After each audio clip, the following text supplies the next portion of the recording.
Hello दोस्तों, good morning, नमस्कार। आप सभी का स्वागत है आप सभी के अपने यूट्यूब चैनल परीक्षा की शिक्षा पर। आई होप कि आप सभी अच्छे होंगे और आपकी जो तैयारी है बढ़िया तरीके से चल रही है। तो जो बच्चे क्लास में फर्स्ट टाइम में पहली बार नए हैं उनको बता दीजिए, हमारे साथ आपकी बीएड परीक्षा 2024 की जो आपकी तैयारी है रेगुलर बेसिस पे करवाई जा रही है। तो जिसे भी तैयारी पूरी करनी है, कंप्लीट करनी है, चैनल को जो है सब्सक्राइब करके हमारे साथ जुड़ जाइए और उसके बगल जो बेल आइकन है उसको ऑन कर लीजिए। ठीक है, क्लास का जो समय है वो देख लेते हैं। जीके जीएस की जो क्लास है सुबह 10 बजे डेली आपका हमारे चैनल पर देखने को मिलती है। रीजनिंग की जो क्लास है आपको दोपहर को 1 बजे देखने को मिलती है। कला की जो क्लास है शाम को 4 बजे देखने को मिलती है और हिंदी की जो क्लास है आपको शाम को 7 बजे हमारे चैनल पर देखने को मिलती है। क्लासेस का जो शेड्यूल है आप सब लोग याद करके रखेंगे। इसी टाइम पर वो क्लासेस से जुड़ना है, तैयारी को पूरा और कंप्लीट करना है। बाकी अगर आपका कोई डाउट है, कोई क्वेश्चन है, कोई क्वेरी है तो आप हमारे इंस्टाग्राम पर पूछ सकते हैं। परीक्षा के शिक्षा का इंस्टाग्राम का पेज है, नीचे डिस्क्रिप्शन का लिंक मिल जाएगा। बाकी टेलीग्राम के चैनल का भी आपको जो लिंक है नीचे डिस्क्रिप्शन में मिल जाएगा। यहाँ पे क्या है, क्लासेस का पीडीएफ मिलता है और डेली बेसिस पे जो क्लास का अपडेट है वो आपको यहाँ पे दिया जाता है, जिससे आपकी क्लास जो है मिस नहीं होती है। ठीक है, और जब का एग्जाम का अपडेट आएगा कुछ भी आपको यहाँ पे सबसे पहले बताया जाएगा। ठीक है, तो आप लोग जाकर टेलीग्राम चैनल से जुड़े रहिए। ठीक है, तो चलिए क्लास स्टार्ट करेंगे। ध्यान से क्वेश्चन को देख के उत्तर देने की कोशिश करेंगे, सही उत्तर क्या हो जाएगा। ठीक है, पहला नंबर क्वेश्चन क्या पूछा गया आपका, भारत में कितने वर्षों के अंतराल के बाद जो है जनगणना की जाती है? 5 वर्षों के, 7 वर्षों के, 10 वर्षों के या 8 वर्षों के?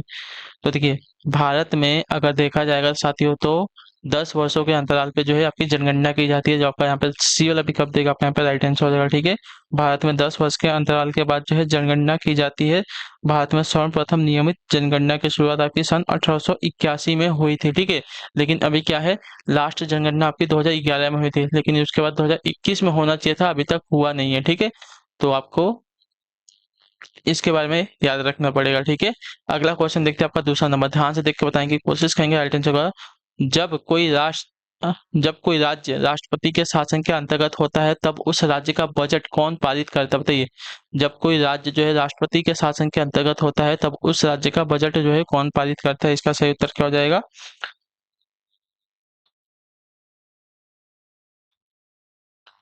तो आपका राइट आंसर यहाँ पे हो जाएगा साथियों संसद। जो आपका सी वाला विकल्प देगा आपका यहाँ पे सही उत्तर हो जाएगा। ठीक है, क्लियर से क्लियर।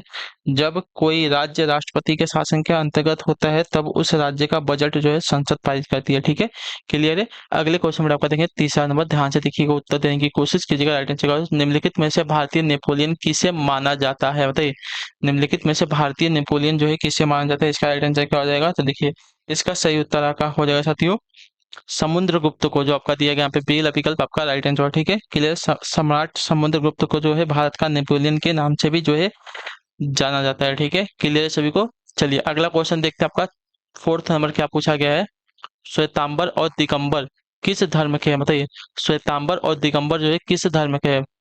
बौद्ध मत के हैं, जैन मत के हैं, हिंदुत्व के हैं या सिख मत के हैं? तो देखिए, श्वेतांबर और दिगंबर दोनों जो है आपके जैन धर्म के अलग अलग अनुयायी हैं। ठीक है, तो जो आपका दिया गया यहाँ पे बी वाला विकल्प आपका यहाँ पे राइट आंसर हो जाएगा। ठीक है, श्वेतांबर और दिगंबर जो है जैन मत के यानी कि जैन धर्म के अलग अलग दो अनुयायी हैं। ठीक है, क्लियर, सभी को याद रखिएगा। चलिए अगला क्वेश्चन आपका पांचवा नंबर बताने की कोशिश करेंगे। राइट आंसर का कथकली निम्नलिखित में से कौन से राज्य का शास्त्रीय नृत्य है? साथियों बताइए, इसका राइट आंसर क्या हो जाएगा? तो देखिए, अगर कथकली की बात की जाएगी तो कथकली आपका आ जाएगा साथियों केरल राज्य का। ठीक है, जो आपका दिया गया ए वाला ऑप्शन आपका सही उत्तर हो जाएगा। ठीक है, कथकली केरल राज्य का शास्त्रीय नृत्य है। क्लियर है। चलिए अगला क्वेश्चन आपका छठा नंबर प्रश्न है। ध्यान से देखो, उत्तर देने की कोशिश करेंगे। संयुक्त भारत का कौन सा प्रदेश जो है रबड़ का सबसे अधिक उत्पादन करता है? बताइए, भारत का कौन सा प्रदेश जो है सबसे अधिक रबड़ का उत्पादन करता है? इसका राइट आंसर क्या हो जाएगा? तो देखिए, आपका यहाँ पे सही उत्तर हो जाएगा साथियों यहाँ पे केरल राज्य। ठीक है, जो आपका सी वाला विकल्प देगा आपका सही उत्तर। ठीक है, केरल राज्य जो है रबड़ का सबसे अधिक उत्पादन करता है। ठीक है, क्लियर हो गया इसके बारे में। चलिए अगला क्वेश्चन आपका सातवां नंबर प्रश्न बताने की कोशिश करेंगे। राइट आंसर क्या हो जाएगा? यदि पृथ्वी का अक्ष झुका हुआ नहीं होता तो सूर्य की किरणें केवल लंबवत पड़ती कहाँ पर? कर्क रेखा पर, मकर रेखा पर, ध्रुवों पर या भूमध्य रेखा पर? कहाँ पर? तो देखिए, आपका राइट आंसर हो जाएगा साथियों भूमध्य रेखा पर। जो आपका दिया गया यहाँ पे डी वाला विकल्प आपका सही उत्तर हो जाएगा। ठीक है, यदि पृथ्वी का अक्ष जो है झुका हुआ नहीं होता तो सूर्य की जो किरणें हैं केवल लंबवत पड़ती कहाँ पे? भूमध्य रेखा पर। ठीक है, चलिए अगले क्वेश्चन में आपका आठवां नंबर प्रश्न ध्यान से देख के उत्तर देने की कोशिश करेंगे। सही उत्तर क्या है? पानीपत का तृतीय युद्ध किनके बीच लड़ा गया? बताइए, पानीपत का तृतीय युद्ध जो है किनके बीच में लड़ा गया है? तो आपका राइट आंसर हो जाएगा अहमद शाह अब्दाली और मराठों के मध्य में जो आपका दिया गया यहाँ पे डी वाला विकल्प आपका राइट आंसर हो जाएगा। ठीक है, पानीपत का तृतीय युद्ध सन 1771 सॉरी 1761 में, ठीक है 1761 में अहमद शाह अब्दाली और मराठों के मध्य में हुआ था। इस युद्ध में जो है मराठों की हार हुई थी। ठीक है, क्लियर है सभी को। चलिए अगला क्वेश्चन देखते हैं आपका 9 नंबर प्रश्न, ध्यान से देख के बताइएगा। राइट आंसर का हो जाएगा विटामिन बी की कमी से कौन सी बीमारी होती है, बताइए। सूखा रोग होता है, रतौंधी होता है, बेरी बेरी नामक रोग होता है, या टीबी होता है, क्या होता है? तो देखिए विटामिन बी की कमी से आपका बेरी बेरी नामक रोग होता है, जो आपका सी वाला ऑप्शन देगा आपका यहाँ पे राइट आंसर हो जाएगा। ठीक है, क्लियर सभी को इसके बारे में। और विटामिन बी का रासायनिक नाम आपका थायमीन होता है। ठीक है, याद रखिएगा। अगला है आपका 10वां नंबर प्रश्न, बताने की कोशिश करेंगे संयुक्त का ब्रिटेन की मुद्रा का क्या नाम है, बताइए। ब्रिटेन की मुद्रा का क्या नाम है? तो ब्रिटेन की मुद्रा का अगर नाम देखने जाएगा आपका पौंड हो जाएगा, जो आपका दिया गया यहाँ पे बी वाला विकल्प आपका सही उत्तर हो जाएगा। ठीक है,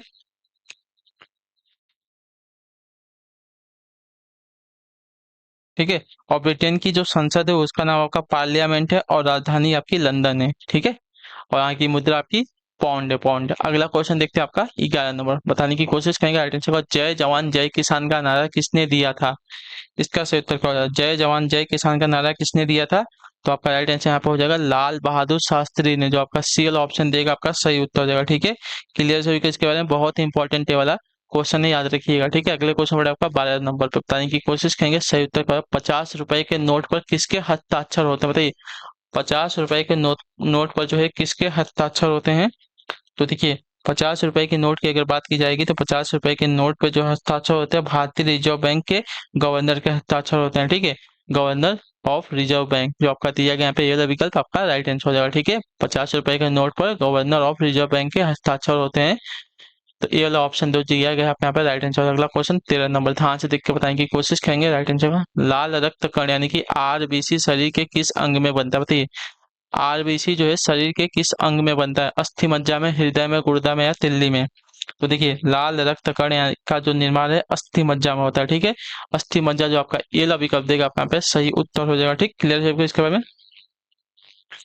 लाल रक्त कण का निर्माण आपका अस्थि मज्जा में होता है। इसका जो जीवन काल है 20 से 120 दिन का होता है। ठीक है, क्लियर है। चलिए अगले लाल आरबीसी का जो जीवन काल होता है 20 से 120 दिन का होता है। ठीक है, चलिए 14 नंबर है, रेफ्रिजरेटर में कौन सा गैस द्रव्य प्रयोग किया जाता है? ठीक है, रेफ्रिजरेटर यानी कि जो फ्रिज होता है आपके घर में, उसमें कौन सा गैस द्रव्य जो है प्रयोग किया जाता है? इसका राइट आंसर क्या हो जाएगा? तो रेफ्रिजरेटर में आपका जो गैस प्रयोग किया था साथी, आपका अमोनिया गैस प्रयोग किया था, जिससे आपका जो है खाना खराब नहीं होता। ठीक है, कोई पदार्थ उसमें रख देंगे तो वो जल्दी खराब नहीं होता। ठीक है, तो आपका जो दिया गया यहाँ पे ए वाला विकल्प आपका यहाँ पे राइट आंसर। ठीक है, तो रेफ्रिजरेटर आपसे अगर किसी ने पूछ दिया तो उसमें कौन सी गैस होती है, तो अमोनिया गैस होती है। ठीक है, क्लियर है सभी को इसके बारे में। चलिए अगला क्वेश्चन आपका देखिए 15 नंबर, ध्यान से देख के बताने की कोशिश करेंगे। राइट आंसर क्या हो जाएगा? ठीक है, गैस एजेंसियों द्वारा सिलेंडरों में भरकर दी जाने वाली कुकिंग गैस कौन सी होती है, बताइए।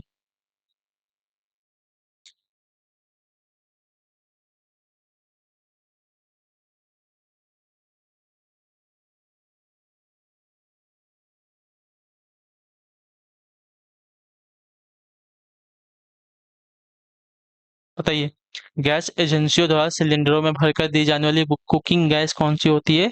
तो आपका राइट आंसर यहाँ पे हो जाएगा कुकिंग गैस ना, द्रव्य होती है ना, जो आपका दिया गया यहाँ पे ये वाला विकल्प आपका राइट आंसर हो जाएगा। ठीक है, 1 मिनट रुक जाइए। गैस एजेंसियों द्वारा सिलेंडरों में भरकर दी जाने वाली कुकिंग गैस आपकी द्रव्य होती है। ठीक है, और कौन सी गैस होती है हमको अगर ये पूछा जाएगा तो क्या आंसर देंगे आप, बताइए।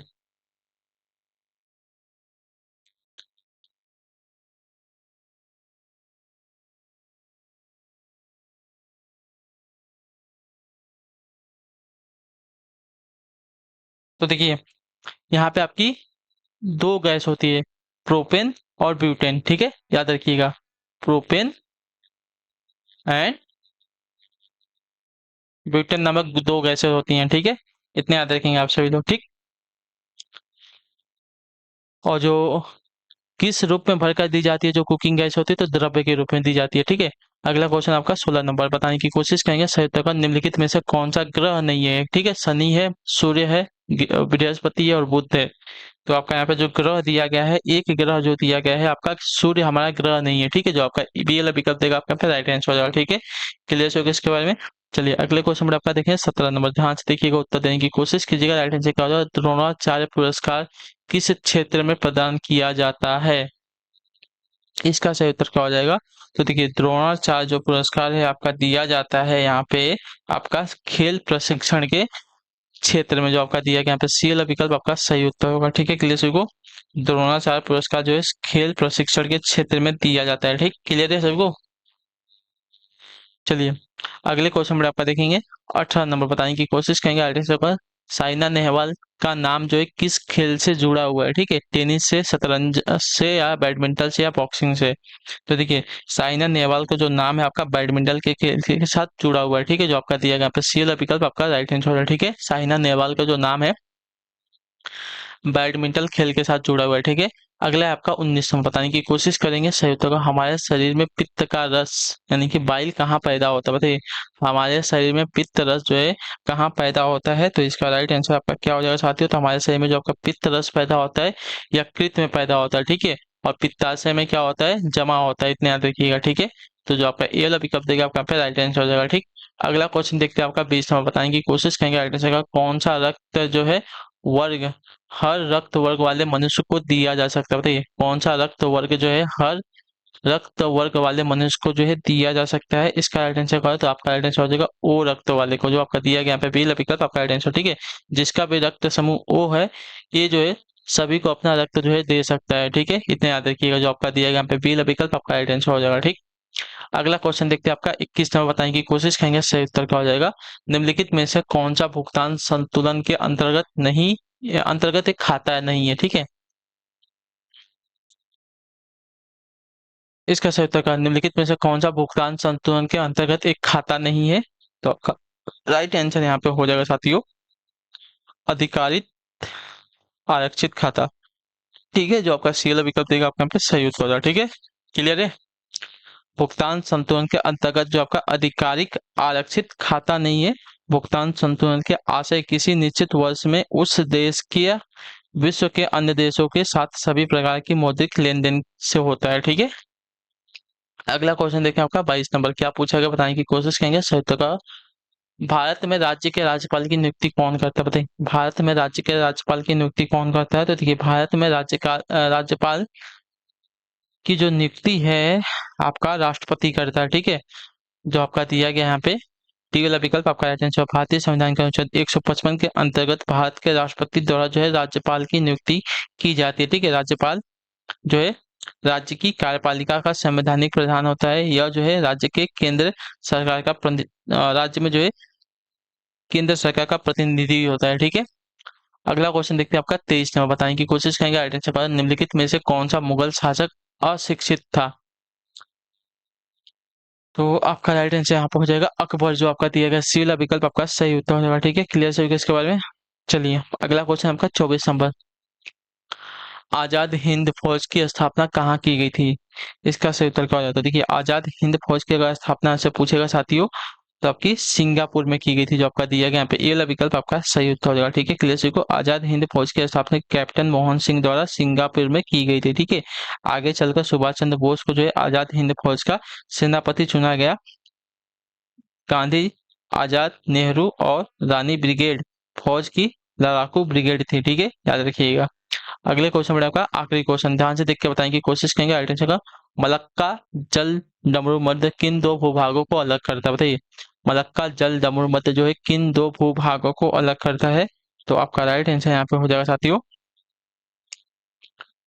मलय प्रायद्वीप और इंडोनेशिया द्वीप का जो आपका सुमात्रा है इसको, ठीक है। जो आपका दिया गया यहाँ पे ए वाला विकल्प आपका राइट आंसर। मलक्का जल डमरूमध्य मलय प्रायद्वीप तथा इंडोनेशिया का द्वीप सुमात्रा को अलग करता है, ठीक है। यह प्रशांत महासागर और हिंद महासागर को जो है जोड़ता भी है, इतना याद रखिएगा, ठीक है। तो जो आपका ए वाला विकल्प देगा आपका यहाँ पे राइट आंसर होगा, ठीक। क्लियर से यहाँ तक? चलिए, तो इसी के साथ जो आपकी क्लास है आज की यहीं पे कंप्लीट होते हैं। आई होप कि आपको क्लास अच्छी लगी, अच्छी लगी क्लास को लाइक करिएगा, चैनल पे पहले तो चैनल को सब्सक्राइब कर दीजिए और हमें जो है कमेंट में अपनी राय क्लास के बारे में जरूर दीजिएगा, आपको जो क्लास है साथियों कैसी लगी है। ठीक है, तो हम आपसे मिलेंगे आपकी अगली क्लास में रीजनिंग वाली दोपहर को 1 बजे। तब तक के लिए टाटा बाय बाय, जय हिंद जय भारत। आपसे क्लास से जुड़ने के लिए बहुत बहुत ही धन्यवाद साथियों।